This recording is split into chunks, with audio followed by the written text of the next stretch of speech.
who's the head of the Community Security Trust of Britain, will be speaking. He's a very interesting scholar and community activist. He specializes in anti-Semitism and counter-terrorism, and he's giving it's not part of the seminar series, but he's giving a talk over lunch. So if anybody's interested, we'll pass around a sheet. You have to RSVP because there's going to be lunch served. And next Thursday is our final seminar presentation in this semester. And Gerald Steinberg from Bar-Ilan University will be speaking about anti-Semitism and issues of non-governmental organizations. So we're looking at the Durban issue and the like. So that should also be a good seminar. So today it's really a privilege and an honor to be able to introduce to you Professor Wolfgang Benz. There's basically 4 institutes in the world that deal with issues of anti-Semitism. There's 2 in Israel at Tel Aviv University and at Hebrew University. And we are just starting. And Professor Benz is actually the director of perhaps the most substantial one. There's Professor Benz has over 40 PhD students. There's 35 researchers and full-time professors and assistant professors on the staff. And they've been doing this since 1982. So it's really an honor that our senior colleague in this small emerging group of institutes that look at anti-Semitism has joined us today.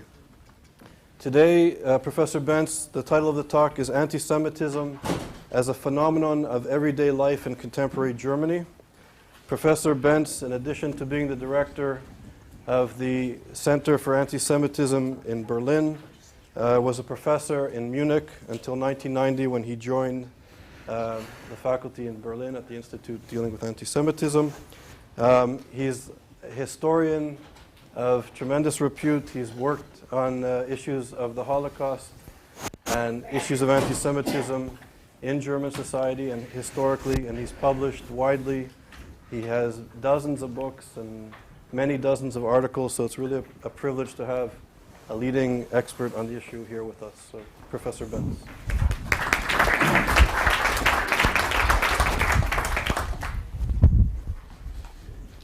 Ladies and gentlemen, I'm very grateful and proud being here, but I must confess I'm not the director of the Center of Antisemitism in Berlin.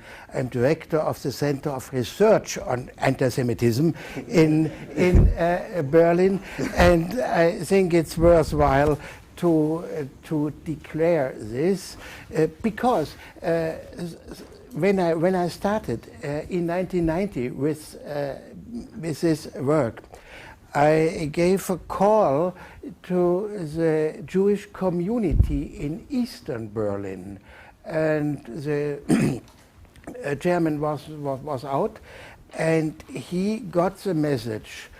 The Association of Antisemites were calling for you, please call back. And he called back.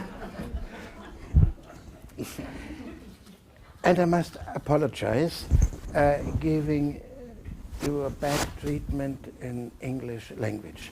I try hard, I do my very best, but it's the true German bad accent you will hear in the next 40 or 45 minutes.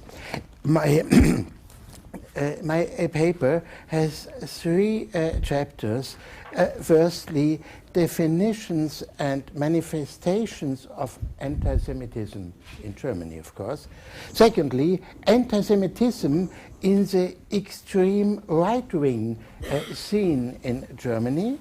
And thirdly, that's the shortest chapter, everyday anti-Semitism in Germany.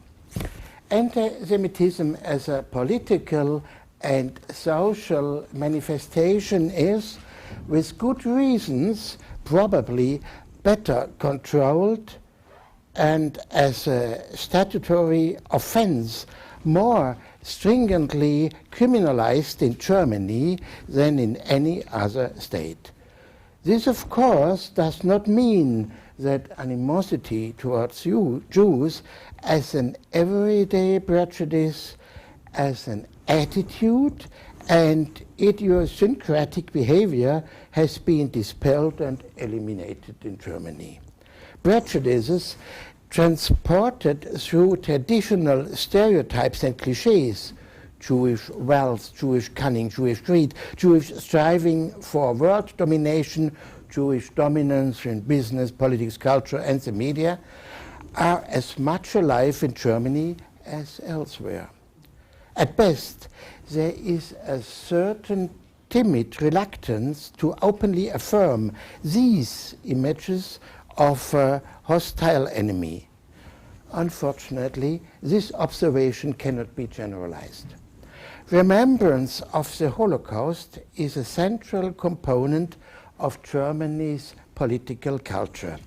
This is clearly evident in the number of people visiting concentration camp memorial sites like those at Dachau, Buchenwald, Ravensbrück, Bergen-Belsen, and Sachsenhausen. It is also evident in the overwhelming success enjoyed by the Jewish Museum in Berlin, or in the widespread acceptance of the memorial for the murdered Jews of Europe in Berlin. In Germany, it is a criminal offense to deny the Holocaust, and it is a career-damaging move to publicly profess anti-Jewish views. This is one aspect of the reality.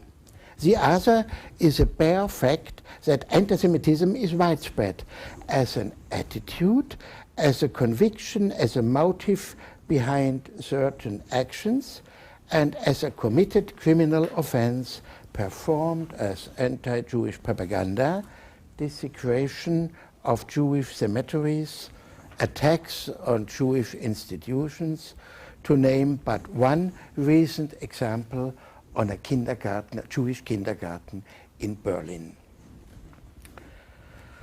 First, definition and manifestations of anti-Semitism. Anti-Semitism, animosity towards Jews in the broadest sense, confronts both those directly affected and observers alike with problems of definition and perceiving its manifestations. In terms of definition, we need to distinguish between four basic phenomena.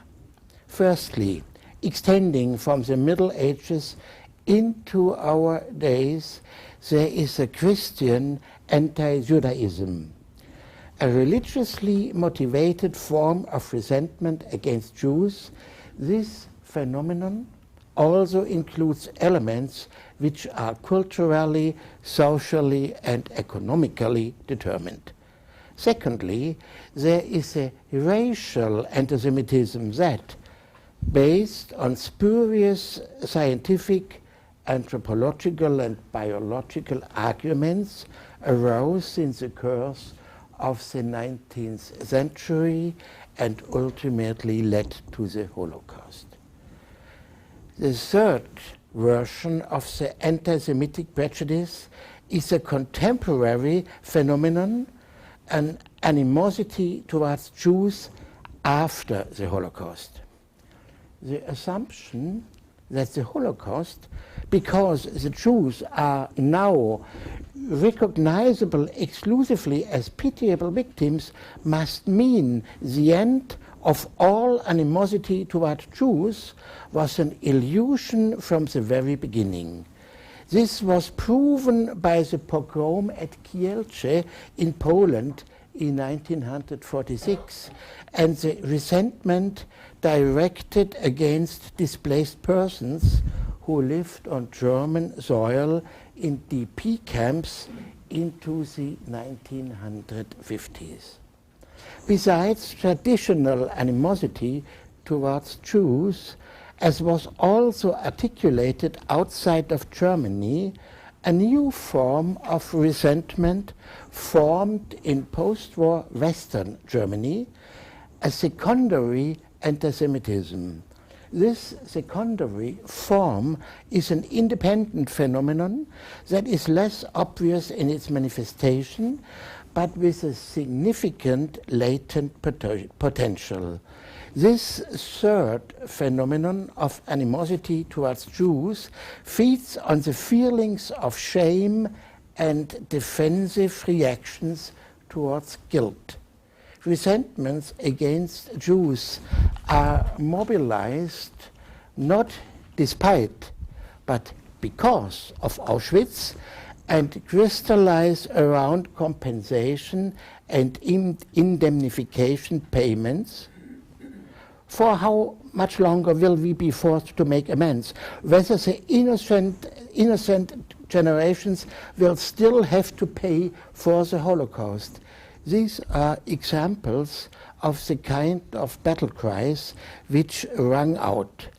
And these were accompanied by the suspicion that the Jews were exploiting the genocide to enrich themselves, because they seize any opportunity to turn everything into a business deal, a claim that belonged in the arsenal of the defense mechanism and served inwardly to soothe a guilt-ridden conscience.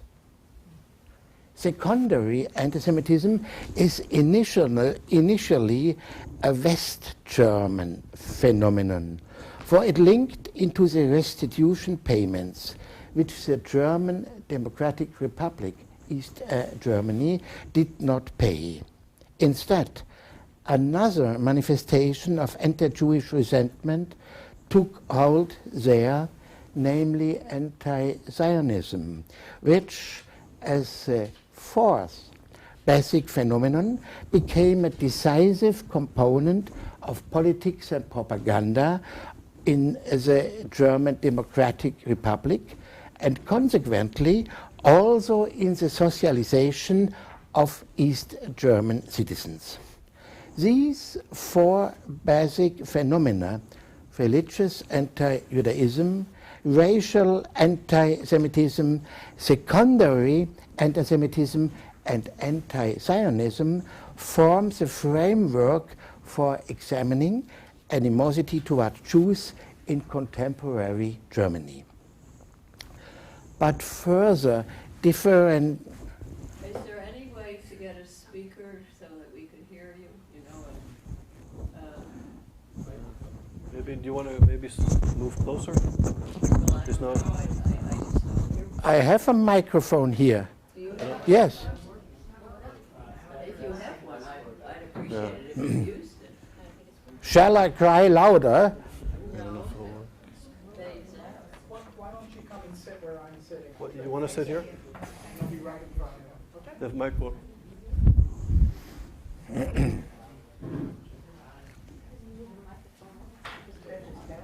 don't know if it will work. That mic is full. Yeah. I don't know if this will. I noticed other people are having a hard time hearing too, so. So if we can.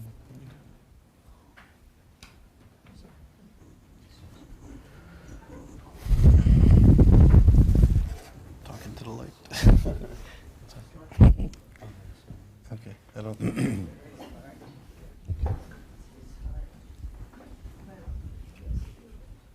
No, I try my my very best. But further differentiation is also required in terms of the intensity of the animosity against Jews.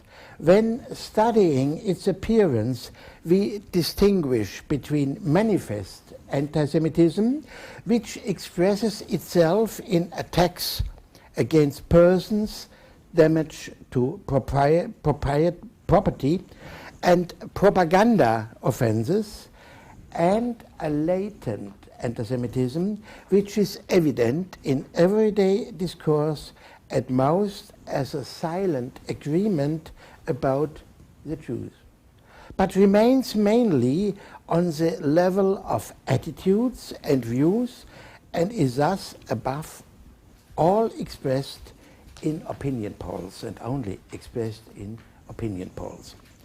It is also necessary to focus on the ideological anti-Semitism that appears as a core component of right-wing extremism.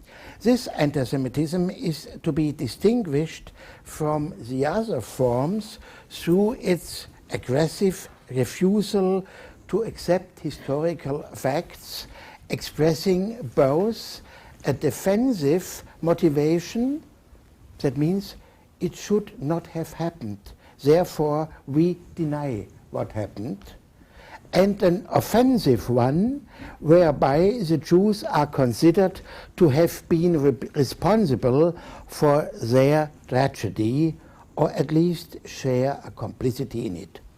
Let us call this form the anti-Semitism of denial and look at its manifestations and how it is disseminated.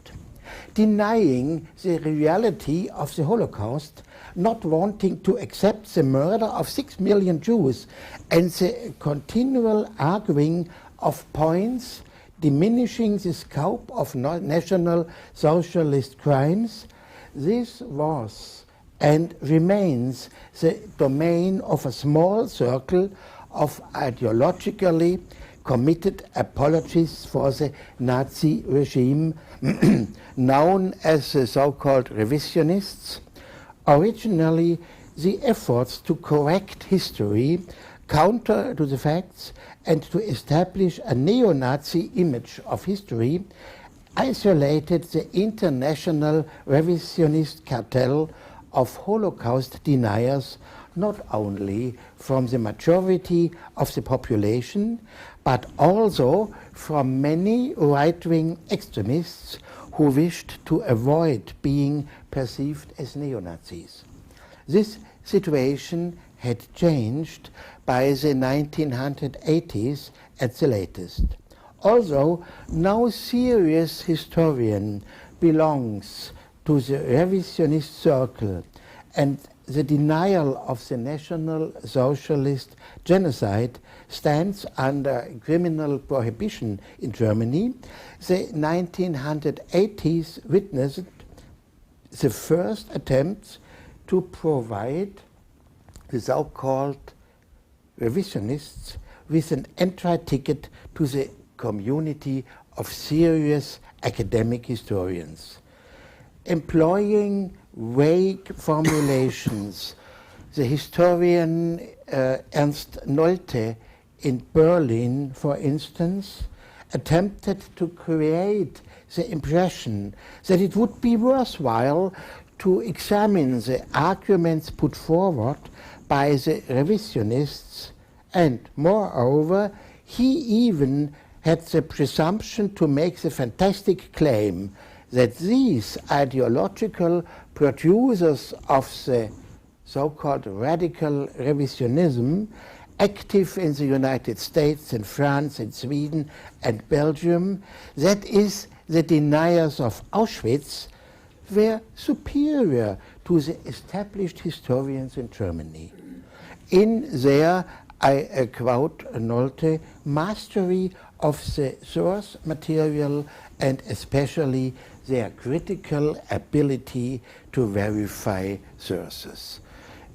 Quote, and keen words praising ideology producers not able to handle the sources really.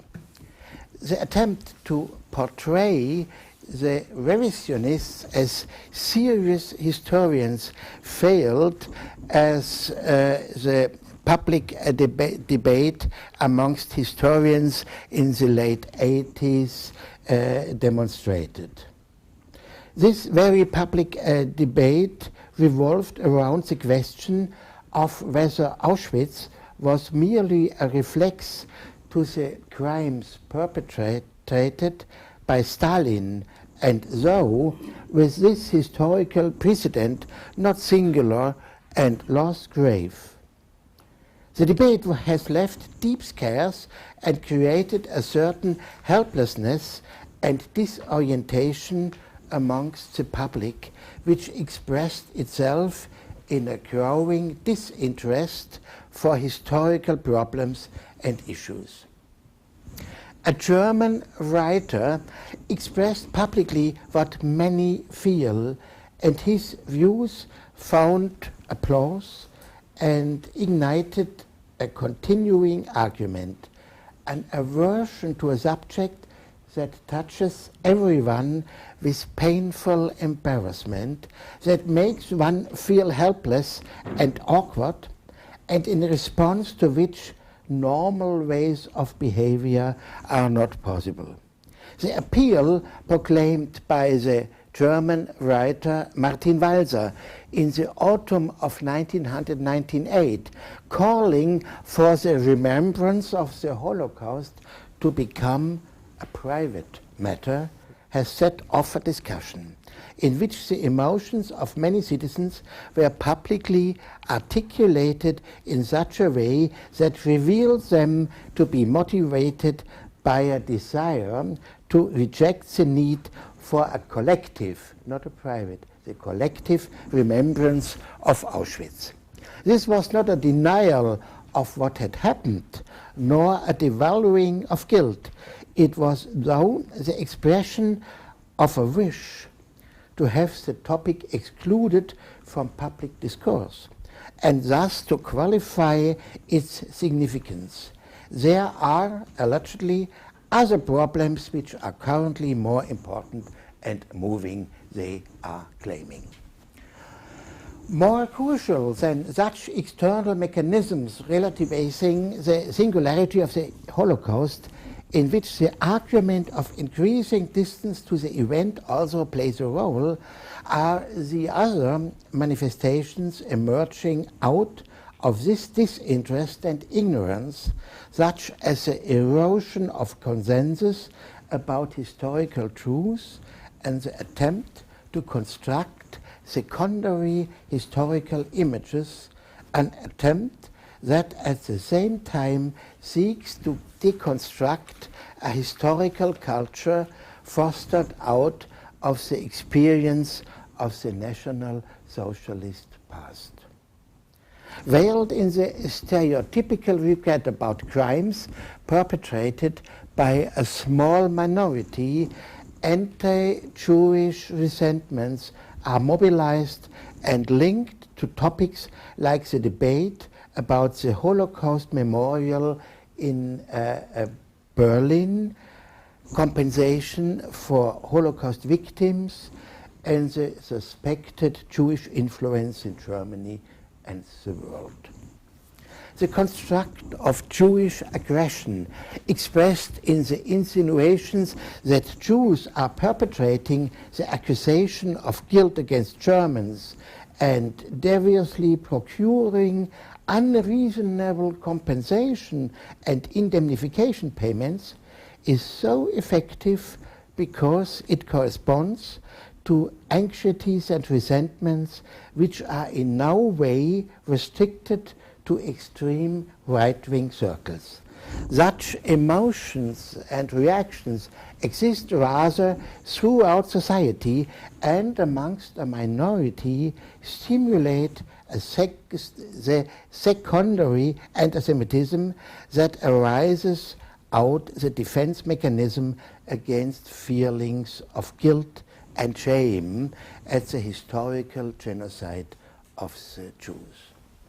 This construct is projected back into history in the often refuted but for that just as eagerly reanimated assertion that there had been a Jewish declaration of war on Germany, supported by so-called evidence such as a headline proclaimed by the British boulevard paper, the Daily Express, in March 1933. Judea declares war on Germany, and the letter sent by Chaim Weizmann to the British Prime Minister at the end of August 1939, in which he declared that the Jews would contribute to defending democracy. An argumentation is built up on historical misrepresentations and alleged documentation. This argumentation has the sole purpose of proving that the National Socialist state was virtually forced into persecuting the Jews out of self-defense. The image of hostile, vindictive and powerful Jews is propagated in order to keep alive traditional prejudice. It is part of a staging that manipulates the historical murder of the Jews and its consequences in the collective memory and consciousness. Second chapter, Antisemitism in the extreme right-wing spectrum in Germany. The success, or the small success of the right-wing extremist National Democratic Party in the 2004 state elections in Saxony, that means 9.2% of the electorate, provided the party with 12 parliamentary seats. This success triggered an enormous media and public reaction. The comeback of a party that had gained its last seat in a German state parliament in 1968 and had long sunk into insignificance despite the federal government's embarrassing attempt to have it banned 3 or 5 years ago, generated speculation that the extreme right were gaining ground on a broad front, not least because of the success achieved by the virtually right-wing radical party German People's Union in Brandenburg. This speculation went so far as to entertain the possibility that the extreme right could also enter the German federal parliament. From its new center of gravity in Saxony, the National Democratic Party has initiated a series of scandals which keep the party in the headlines. Above all else, Germany's post-war culture of remembrance is attacked with crude gestures. Parallel to this, the right stylizes itself into being the victim of the so-called system, and voters are promised upright social political engagement from its politicians. One of the most prominent scandals took place in the Saxony State Parliament in January 2005. National Democratic deputies demonstratively refused to take part in an official commemorative ceremony for the victims of National Socialism. It was nothing other than an appeal to mainstream society. Another signal in this direction was the march of 5,000 neo-Nazis through Dresden on February 2005. These incidents are part of a campaign of the National Democratic Party to gain media presence through images and symbols launched long before they entered parliament in Saxony. A two-pronged strategy seems to be at work here. On the one hand, the National Democratic Party consciously seeks to provoke the majority of citizens, with the parliamentary faction leader triumphantly claiming that they are a party anchored in the center of society. On the other hand, extreme right-wing activists gathered in the back rooms of Dresden inns create a menacing atmosphere with aggressive slogans calling, for instance, the firebombing of Dresden in 1944, I quote, a singular Holocaust committed against the German people, quote end. Analysis of the potential and chances on a regional level, comparisons between Saxony and, for example, the Western German state of North Rhine-Westphalia, as well as the structural make-up of the German party landscape, all show that there is little scope for the political growth of right-wing extremism. Explanations of their successes here and there, as most recently in Saxony, not only reveal this limit, however, they also glaringly demonstrate the shortcomings of the democratic parties and the media, who basically abandon voters to the influence of the right-wing extremists or responds inadequately and inappropriately to their electoral successes. Numerically, the extreme right and neo-Nazis do not play a serious political role in Germany.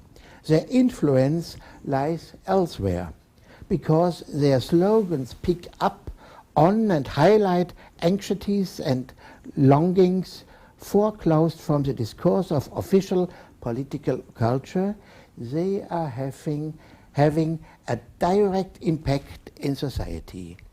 Antisemitism galvanizes and channels these anxieties and longings. The spectrum of the extreme right is itself differentiated into three scenes, each with its own focus.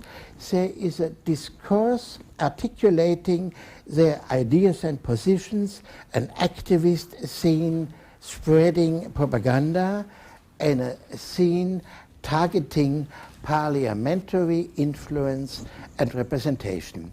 Antisemitism plays a key role in all three scenes.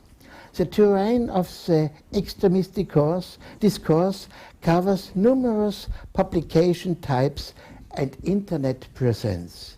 Here, neo-Nazis, revisionists, and not least Holocaust deniers give their anti-Semitism free rein. For their part, the activists spread their anti-Semitic propaganda through graffiti, provocative acts by the so-called comradeships, and most notably music networks targeting and attracting an audience beyond their own scene.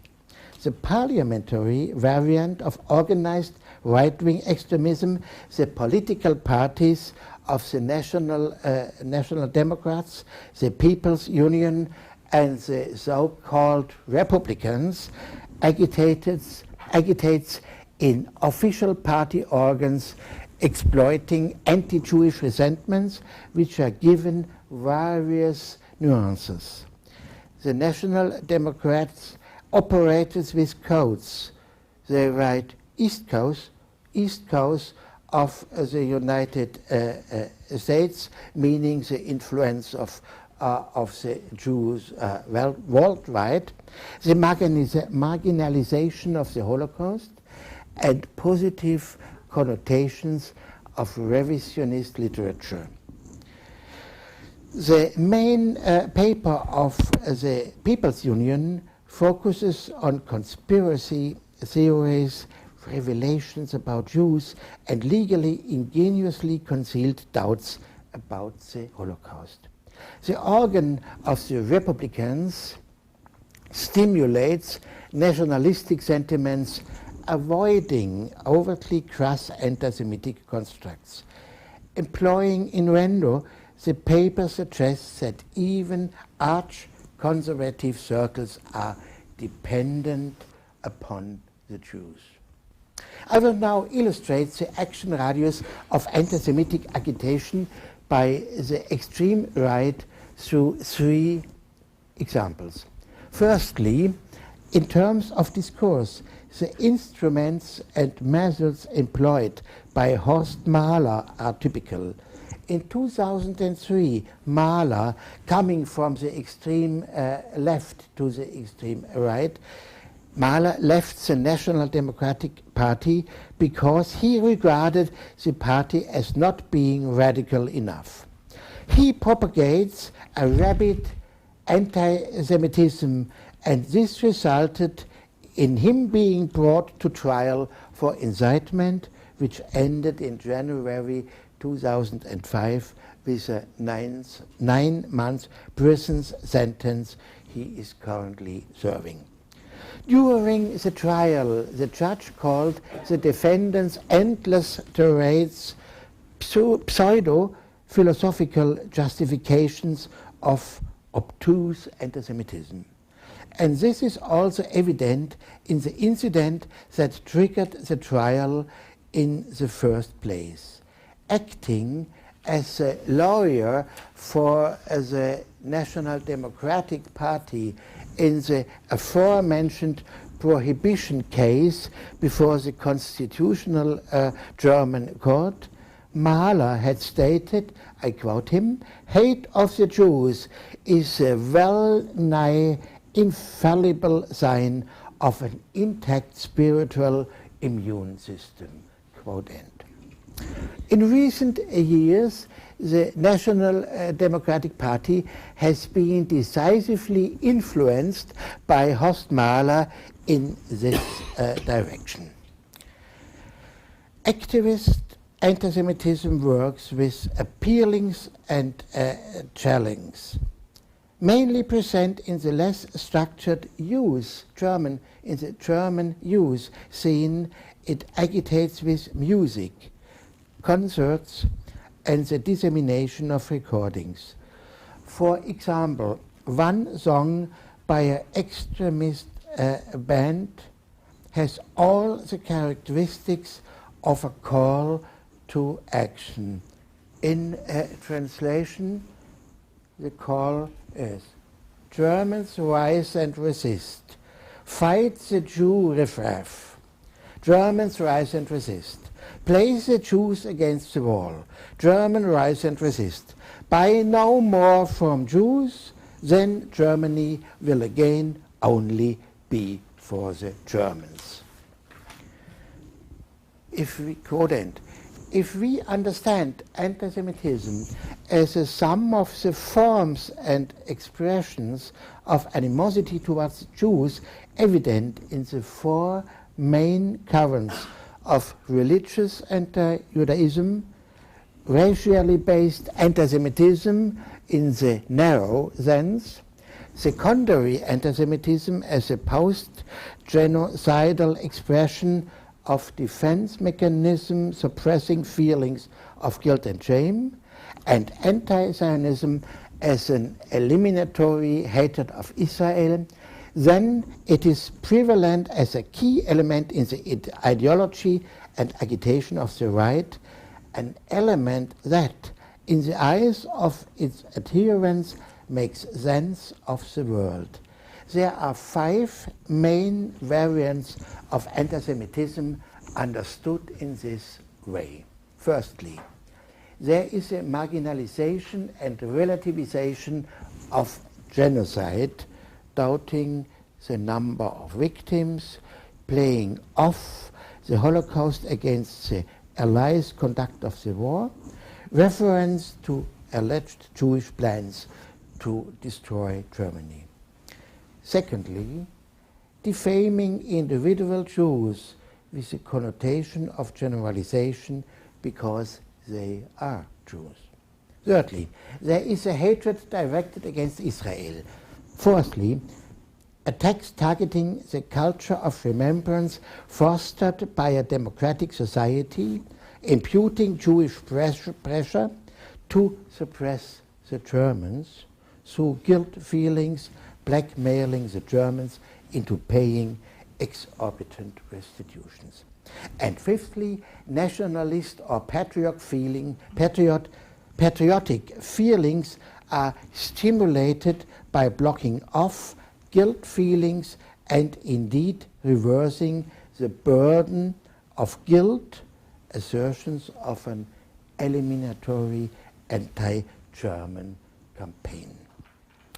The method of triggering connotations with coded allusions and stimulating existing attitudes amongst the readership through insinuation and wordplays without risking legal consequences through precise formulations has a long tradition in extreme right-wing journalism. It is skillfully manipulated by the paper of the German People's Union. There is no doubt that a radicalization has taken place recently, one which is expressed in less ambiguous formulations. One example is a protest staged by the National Democratic Party against the building of a synagogue in Bochum in June 2004.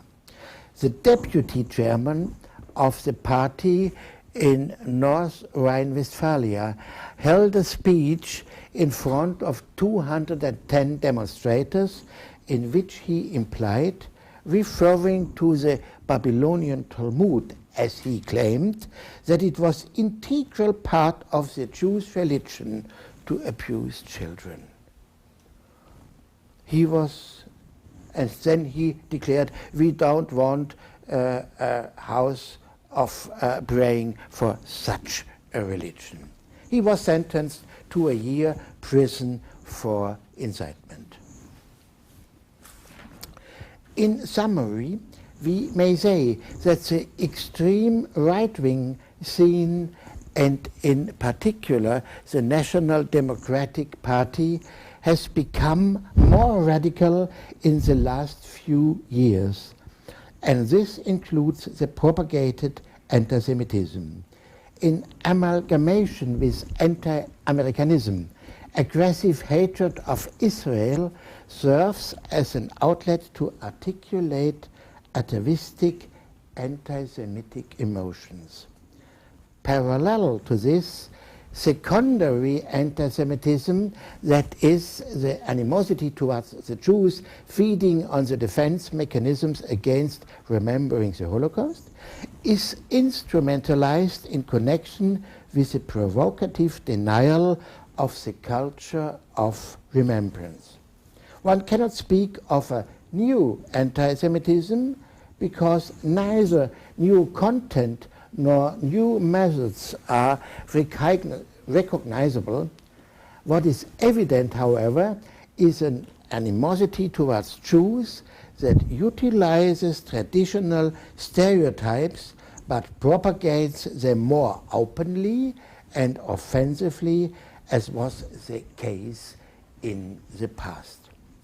And now the third and last chapter, everyday anti-Semitism in Germany. The motives for everyday anti-Semitism, at least in so far as expressed in letters and emails to newspapers, the Central Council of Jews in Germany, the Israeli embassy, or public contributions to talkback radio or television programs, are diverse. One often repeated cause given is the public appearance of a prominent Jewish person, for instance the president of the Central Council of, or her deputy, or often in connection with this, a press release commenting on disconcerting events like extremist violence or the desecration of synagogues or cemeteries. Those moved to react feel aggrieved not so much because of the event, but its subsequent condemnation. They refuse to be identified with the culprits of such acts, to be placed under suspicion as belonging to a collective of alleged right-wing extremists or neo-Nazis, or at the very least obstinate reactionaries unwilling to learn from history. They feel wrongly branded by representatives of the Jewish minority. They reject this as insolence and attempt to present the event that triggered the affair as marginal and the Jewish reaction to it as excessive. Another motive is aggrieved national pride. Many Germans no longer want their country and their own sense of national identity to be defined on the basis of the history of National Socialism, and vehemently refuse to acknowledge the need to remember and commemorate events they are not responsible for, simply because they were born 1 or 2 generations later. Dismissal of historical guilt is a need forcibly articulated by many members of later generations, even though an imputation of this kind of guilt is never made, for it is after all nonsensical. Frequently associated with this is another dismissal, one directed at the so-called education dictatorship that is regarded as emerging from the assumption of historical guilt.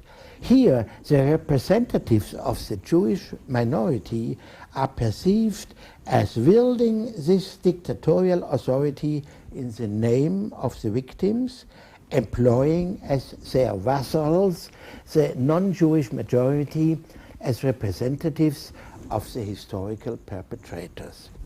The claim made is that Germans have nothing to do at all with the tragedy befalling the Jews, which has anyway long receded into the annals of history, and sufficiently enlightened about this, Germans have no further need of perceived indoctrination.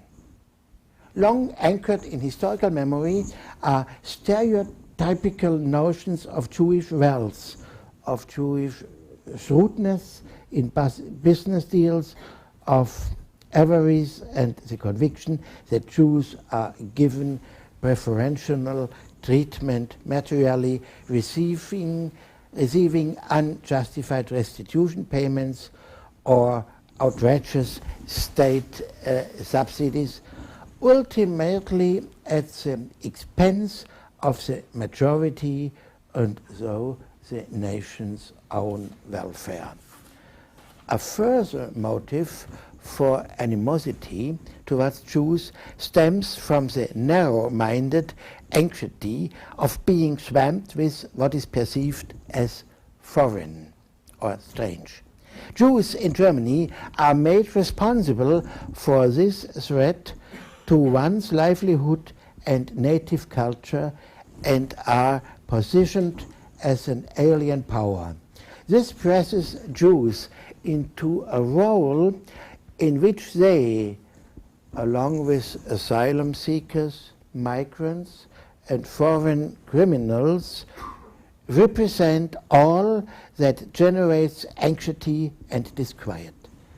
As a non-integral other, they are banished to those groups excluded from mainstream society. When searching for explanations for the specific manifestations of anti-Jewish resentments in Germany, one needs to consider the motives of those who articulate and instrumentalize antisemitism. A closer look reveals that antisemitism is often used as a means to an end. Only a tiny minority can be said to make up an ideologically committed group of Jew haters in the traditional sense.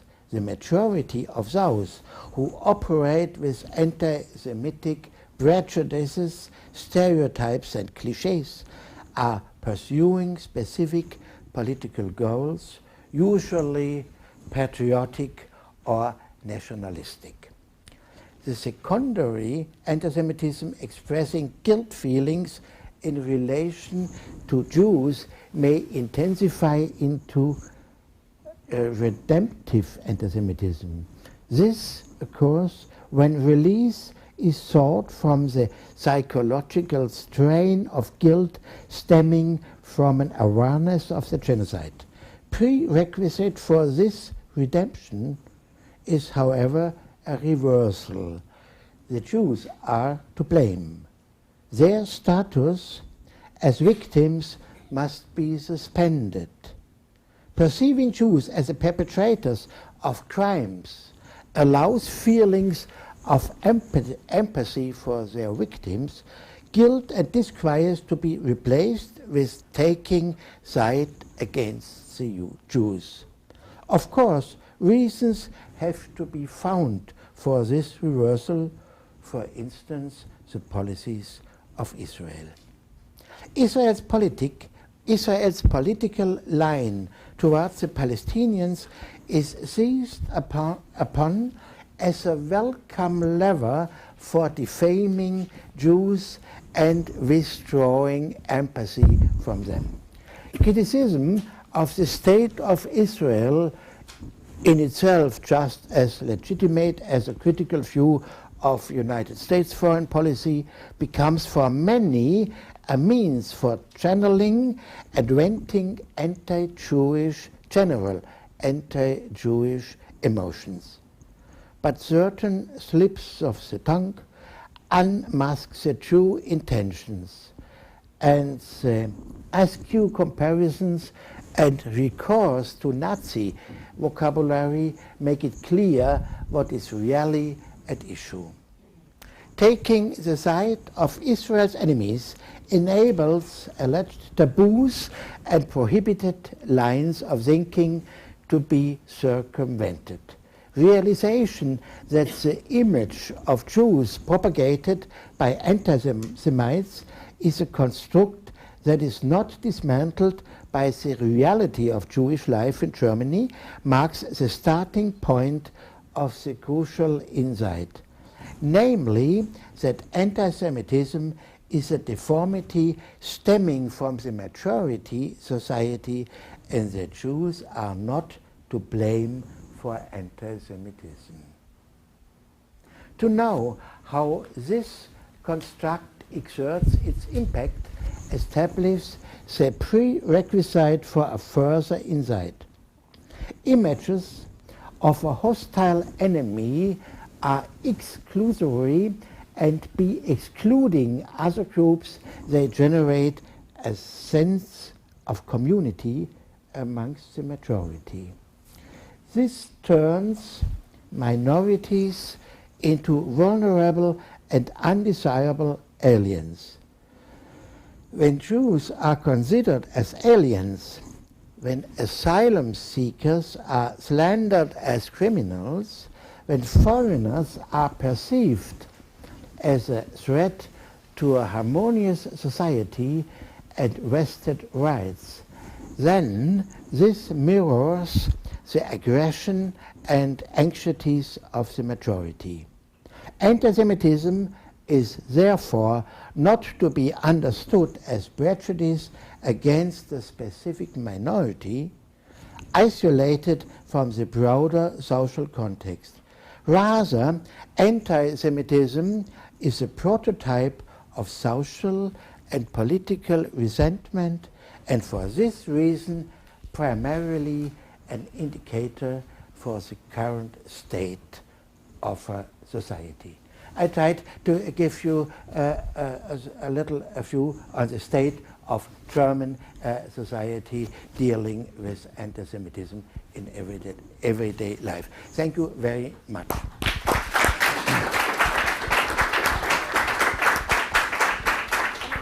Thank you very much. Thank you very much for your talk, sir. One thing I was thinking about throughout the whole presentation has to do with this law, which is peculiar to Europe compared to the United States, which is that it's actually a crime to deny the Holocaust. And I was reading today in the news that actually the European Union has now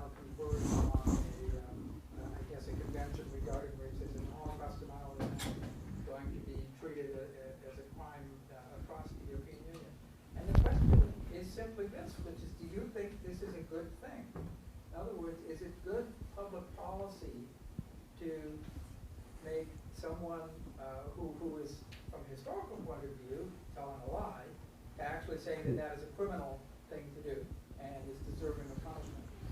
Or is it overly harsh? There are those who would say that the way you fight bad language is with good language. What shall we do? Creating a public culture who is sufficient for all parts of the society. I think, firstly, it would be, of course, enlightenment is better than punishment. That's clear. We must not discuss about this. But I think it's not a bad idea to make it clear. We, the majority of the Germans, or followed by other European nations, we are not willing to allow anyone to violate victims, confessing the Holocaust didn't occur, or there were not 6 million killed, but only 200,000 or so. We learned this all over the years, the methods to harm the victims. And I think this is only one point. It should be not possible. That's the thinking behind this criminalization of the denying of the Holocaust. We should not allow to discuss in an idiotic way which harms the victims, if it happened or not. This is only one anchor of our political culture, and I have always problems when from the United States, the free United States, is coming the propaganda material for German neo-Nazis with the denying the Holocaust, and that's, for me, that's the end of the freedom of speech and the end of the freedom to write down what is not the truth. We have good reasons to criminalize all those people for political reasons or whatever, give any harm to the victims of the Holocaust, and it's not helpful to discuss then with brochures coming from neo-Nazis from the United States to discuss if it happened or not. That's, for me, that's the end of the freedom of speech. Thank you very much. Could you comment a little bit on what may be, and certainly is elsewhere in Europe, another source of anti-Semitism, and that's coming from various Islamist sources. And I come back to the point the gentleman made about law in the EU. Typically, if somebody like that is accused of anti-Semitic remarks, they immediately charge Islamophobia. And I suspect that the EU law would far more often apply to restrict criticism of Islamist hate speech than it will be to protect people from anti-Semitism. So I don't know if you agree with that. A difficult problem, and this point, I think, is a shaming for us, for Europeans, because the Muslims originally are not racist people. They have no racist argumentation. And now, against Israel, they are grabbing into the arsenals of the old-fashioned European racial anti-Semitism, and that's a great problem. That, for example, the protocols of the elders of science, more than 100 years old, absolutely idiotic and not worthwhile. One word, approved as falsification, now are a weapon from the Islamists against Israel, against the Jews. The internet is widespread, full with this old-fashioned racial attitude against the Jews, and the propaganda material, the media, Arabic media, are full with this hate speeches against not only against Israel but the collective of Jews. What to do and how to blame the Islamists? In Germany, our problem, I think, is not as great as the problems in France, in Belgium, in the Netherlands, in Sweden, because our Muslim population in Germany is mainly Turkish.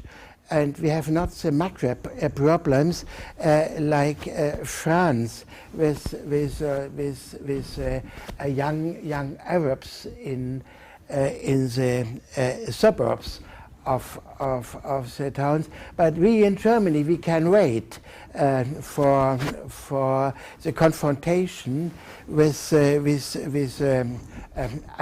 Islamic propaganda, and I have fear that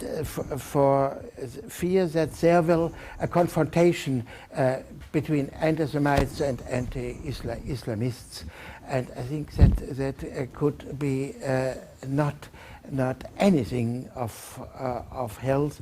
What we have to avoid, we must try to keep down by enlightenment anti-Semitism as well as anti-Islamism.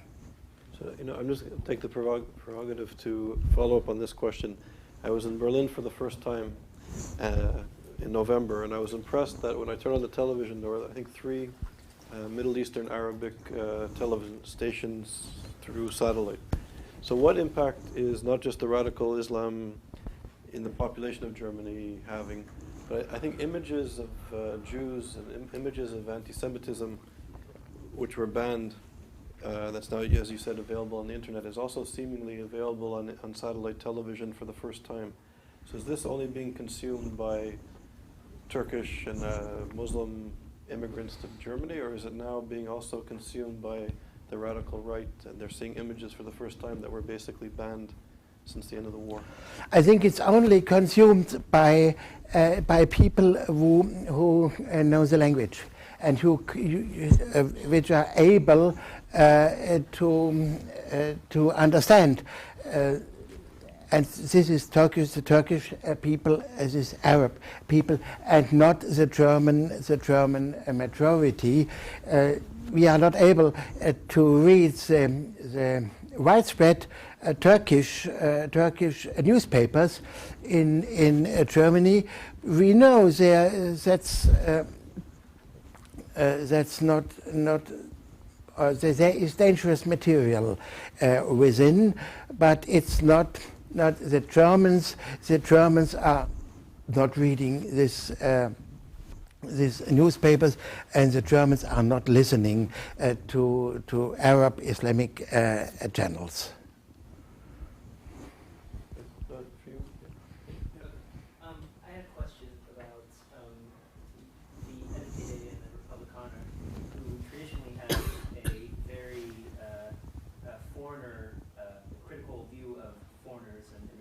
to Germany, Ausländer Feindlichkeit and whatnot.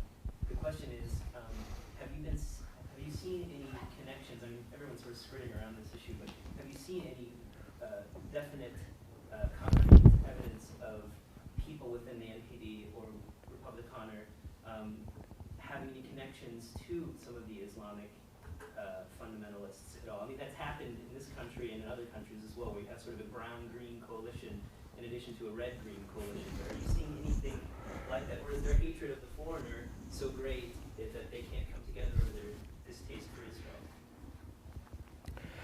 I think it's not much connections between these groups, but one event took place 5 years ago at the ground of my university in Berlin. A rally where German neo-Nazis and Islamistic people met and made propaganda against Jewish people, against Israel. It was a great harass when this happened, and it's all explainable, but it's shaming what happened on the ground of the technical university in Berlin. It was in a building not under the custody of the president of the university. A student union rented the room and gave notice. There is an internal meeting, and days later we found this in the news. The accident in the newspapers. Unfortunately, it was when our institute had the anniversary, the 25th anniversary, and the Israeli ambassador was there, and a lot of high-ranking men, and the ambassador asked the president of the university, last week we had such nice speeches in the technical university, and now I read the neo-Nazis and the Islamic people are meeting on this place. What is the truth now? Speaking frankly, it is. I think it was one event, and that's not common. And because German right wings, her first topic is against foreigners, against others. They can only in one point in the hostility against Israel fight together with Islamic people, and it's the right wing, the right wing extremists, the NPD and the other parties are interested to gain voters, and they cannot gain voters arm in arm with Islamic terrorists.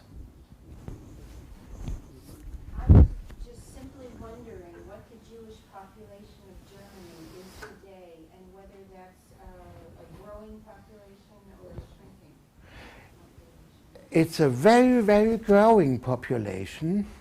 We have now about 100,000 Jewish people in Germany, and the reason is not the fertility of the German Jews. The reason is that the German Democratic Republic, in her last moments, decided to invite Jewish people from the territory of the former Soviet Union to come to Germany, and therefore we have a great migration. 15 years or 16 years ago, we had about 50,000 Jews in Germany, and now this population is doubled by this invitation. with a lot of problems within the Jewish communities in Germany, because most of these newcomers are unemployed, and they are in a religious sense not Jewish. They must have a Jewish education. They must have lessons in Jewish culture, and they must have social care.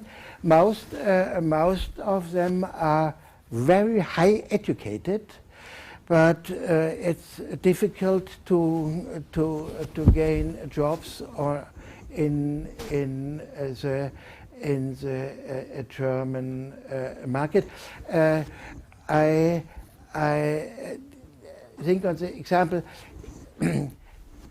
now 93 years old a Jewish man born in the Bukovina, deported by the Soviets with his mother in the 40s, 1941, to Siberia. Lived in Siberia up to 1993. And then he learned it's possible for Jewish people or people from Jewish origin to come to Germany, and his sons asked him, please call for this possibility. And then the family Wolfgang, father and a mother, in the late 80s. 2 sons, 2 daughters-in-law, 3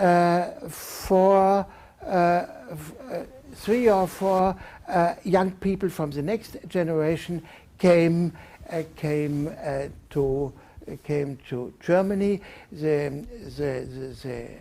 first generation is absolutely happy being in Germany, and they glorify all what they see and feel and do. I asked them, was there any hostile attempt against you? Oh no, not in Germany, never in Germany. All people are so nice here. And when I drive with a bus, the young people, I never saw this in Germany. Young people are standing up and offering the seat, also kind. All it's wonderful. The sons have jobs. Got as computer engineers jobs. This is a very successful family, but only one Jewish person. The old man, his wife, is not Jewish, and this is a part of the reality of the growing Jewish society in Germany.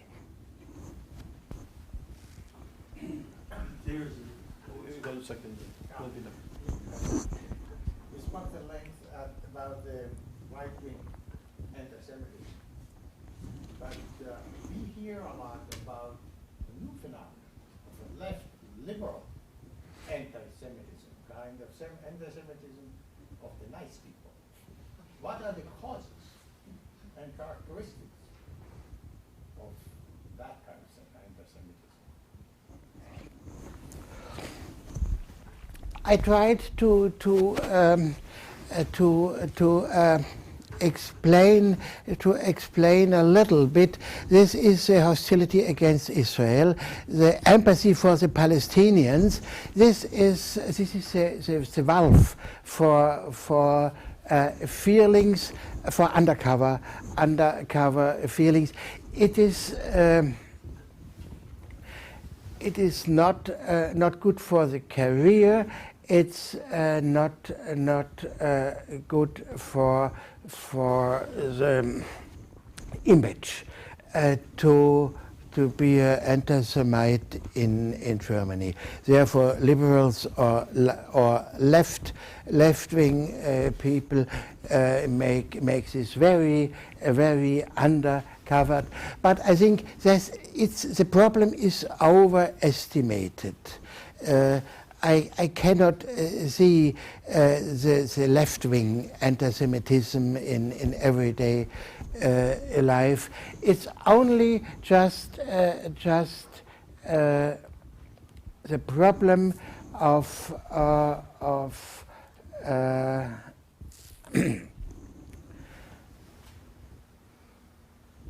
taking party against Israel, stimulated by the media, and stimulated by the time which is gone since the Holocaust. In the 60s, in the 70s, it was absolutely common to demonstrate sympathy with Israel for young people in Germany. Now, in the conflict, this diminished, but that's not anti-Semitism. That's only they are anxious to be a party, and they are disturbed what is happening, disturbed what they read and see in television and newspapers. I'd like to, if you don't mind, make a joke in service of a serious point. The story going around that the Germans actually decided to lose the war because they were afraid of losing their organizing principle, which was actually the anti-Semites were afraid of losing their organizing principle. And the point of it is that there's a psychological dimension to anti-Semitism as well. As long as there's a certain type of personality, with certain types of psychological needs, they will organize around a scapegoat. And of course, I'm Jewish myself. I've served that purpose very, very well. And I'm wondering whether we, in order really to fight anti-Semitism, we have to focus not merely on the realm of ideas, which of course is important, but on the psychology. Germany, for example, has been notorious, at least historically, at having extremely high rates of child abuse. And I don't know exactly what those rates are now, but that's the sort of background that creates the psychological subtext for anti-Semitism. I wonder if you could respond to that. Sure. It's a psychological problem, of course. But how to handle a psychological insight into practice, that's the problem. How can we manipulate what we know and see and what is a result of anti-Semitism research to bring it in the heads of the people? That's a difficult problem. So Germany, of course, for many years has had, more than any other European country, programs in place to educate the public about anti-Semitism. It's interesting if you look at public opinion surveys in European countries, the self-reported level of anti-Semitism as revealed through answers to questions like are Jews overrepresented in business, in politics, they only care about their own country. So the same sorts of stereotypes you were mentioning at the beginning. The levels of anti-Semitism measured by those kinds of markers are actually much lower in Germany than compared to countries like Spain, or than compared to Austria just next door, or compared even to Switzerland. Mm-hmm. So my question for you is, do you believe that result, or do you think people are just saying what they think the answer is supposed to be? Another way of asking the question is, how prevalent, you've given us several examples of anti-Semitism in Germany, but how prevalent is it really? You know, what percentage of the population, if you want to think of it that way, do you really believe is anti-Semitic in Germany, and how does that compare to similar percentages elsewhere in Europe? Higher, lower, about the same as country? This is in the last minutes of the seminary, the most difficult question. And yes, I think the opinion polls are a very fine instrument now. In the beginning of this this opinion polls, it was very simple. And do you love Jews or do you hate Jews? Oh, I love Jews if they are nice and have a good behavior. Was the question. Now I think it's more it's more sophisticated, the questions, but it's difficult enough to interpret it. I'm an historian. I'm not a sociologist. As my colleague in the institute, he is very clever in finding the right results behind questions and answers. I believe this opinion polls, especially in Germany, where the Americans as occupation power in 1945 started, and therefore we have the most dense records on public opinion in Germany, because it's repeated and repeated and repeated. I think this opinion polls give us trends and give us a glance of what is happening in the heads of people. I think it's necessary to know this is always a glimpse of the moment. It can change. It change very suddenly, but for the moment, it shows us what is ground behavior of the public, which prejudices are everlasting, which cliches are not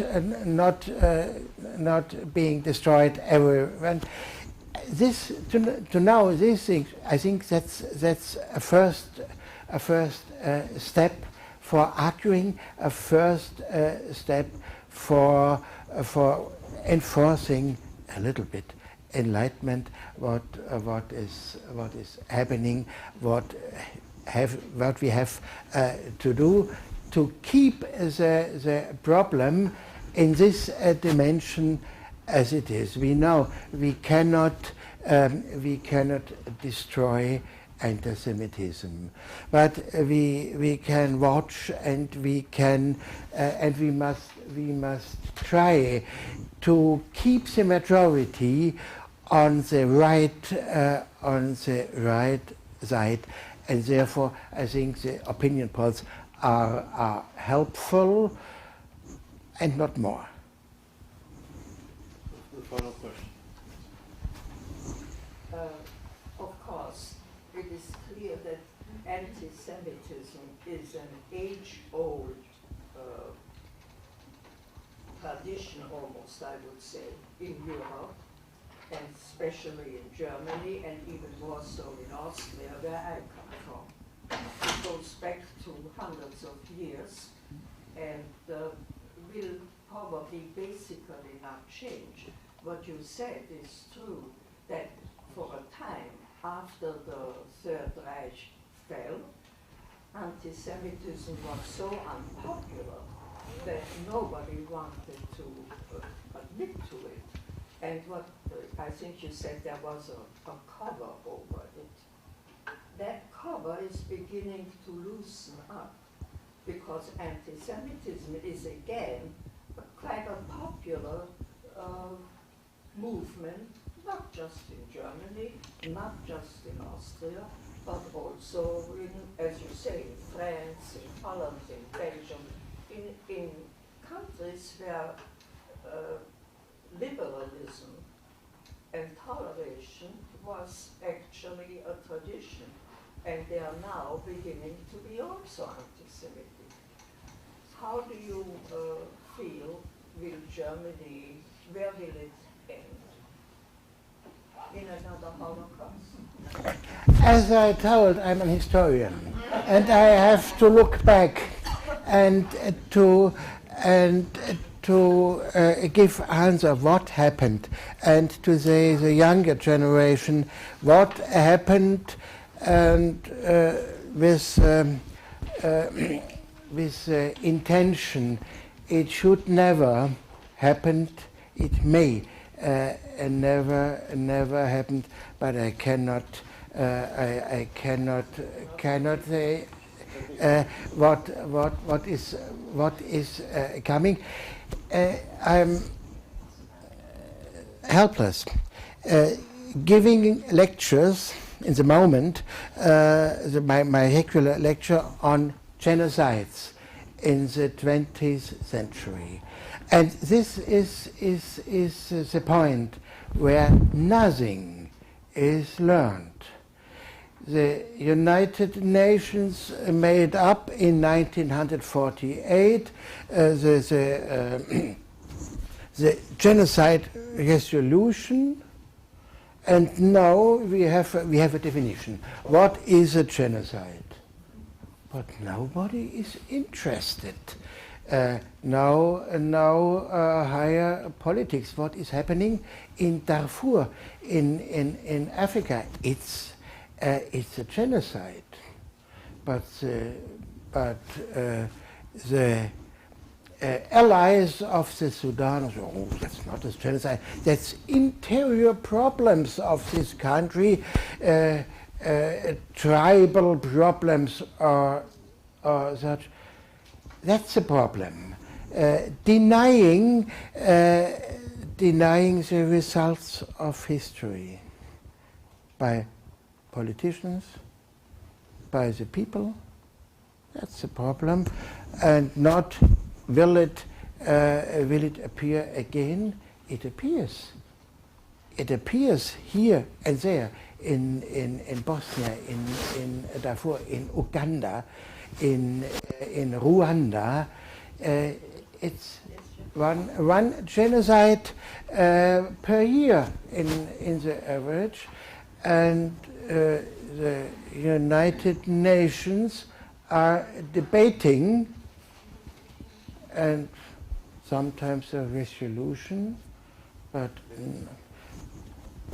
I'm very, very sorry for this last statement of the historian who is unhappy about his profession in those moments. That is so difficult to explain what happened to politicians. They say, no, this happened, of course, but what now is happening, that's another case, has nothing to do with the Holocaust or with the genocide against Armenians. Very sorry. So, that's on a sad note. So thank you very much for a very important answer. I just want to ask you a quick question.